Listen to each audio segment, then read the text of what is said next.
All right. So I'm your Matt Daddy. My name is Dr. Myron Spencer. I am certified in multiple states for mathematics, and I come to spread what God gave me to you. All right. So now, in order to do that, we got to get some fundamentals down. Okay, I'm gonna teach y'all algebra. So if you're going into college for the first time, let me give you a little confidence booster. We're gonna start off with what we call perfect squares, and in the next segment, we're gonna get to perfect cubes. All right, what is a perfect square in our number system? Well, a perfect square is when we multiply a number times itself, it produces a perfect square. So the first perfect square is going to be 1. Why? Because 1 times 1 is equal to 1. So 1 is a perfect square. All right? So let's go in order. 2 times 2. What's our next perfect square? It's 4. 4 is a perfect square. What's our next perfect square in the real number system? It's 9. Why? Because we have 3 times 3. What's our next perfect square? 16. Why? 4 times 4. All right, so now I want you to go ahead on and tell me what is the next 3 perfect squares in our number system. Oh, so if you pick 25, you were correct. Why? Because 5 times 5. If you pick 36 as a perfect square, then you're correct. Because 6 times 6. What's our next perfect square? 49. Why? 7 times 7. Our next perfect square is 64. Our next perfect square is going to be 81. Why? 9 times 9. One number, when we multiply it by itself, it forms the perfect square 81. Our next perfect square is 100. So, how did we get that? 10 times 10. All right? Our next perfect square is 121. How we get that? 11 times 11. What's our next perfect square? Our next perfect square is 144. What's our next perfect square? And if you don't know these on how to form your perfect square, it's perfectly fine to get a calculator. Because right now, you just being introduced to this stuff, and you're going to go back and practice it. And when you practice it, it turns to memory.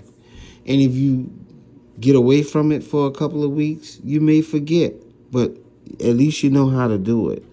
Our next perfect square, 14 times 14, 196. 196 is a perfect square.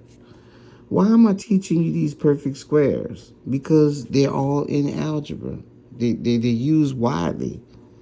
15 times 15, 225. The next perfect square, 16 times 16. What is that?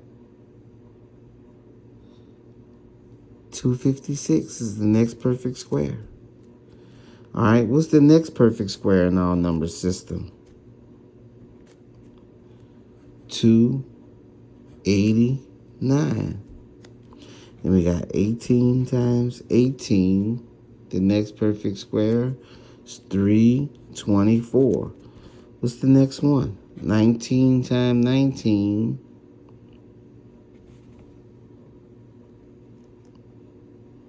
is what? 361.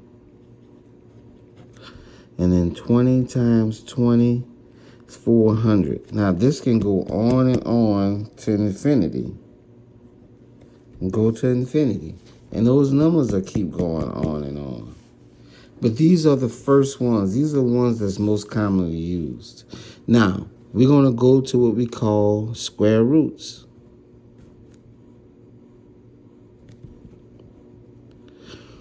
What does a square root look like? Well, it looks like this little check sign, just like that. Basically, what this little square root wants to know is what two numbers you have to multiply to get that perfect square. So, what two numbers? What is the square root of 36? Well, the square root of 36 is equal to 6. Why? Because we have to multiply 6 times 6, and 36 is a perfect square. All right, what's the square root of 121? Well, the square root of 121 is equal to 11, because we have to multiply 11 times 11, and 121 is a perfect square. What's the square root of 256? Well, the square root of 256 is equal to 16. All right, what's the square root of 400? Well, what two numbers we have to multiply to get the perfect square of 400? And it was 20. All right, so what I want you to do is I want you to recreate this list. And I want you to do all of the squares. I want you to do the square root of 1, the square root of 4, the square root of 9, the square root of what? 16. The square root of 25. And just keep going on and on. All right? And what I want you to do is to stop at 400. And then on the next section, we're going to go into a basic concept, which is perfect cubes. And we're going to do the cubes, the cube root of those questions.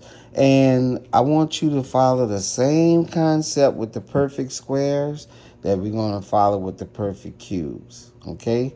So in order for us to be successful with the cubes, I need you to complete this activity. Okay? And then we're going to get into some basic algebra and finding the greatest common factor and breaking numbers down. Okay? All right. I'm your math doctor. Now remember, if you don't do the work, then you're not going to see the prize. Remember, math is a game. If you don't know the rules, you can't play.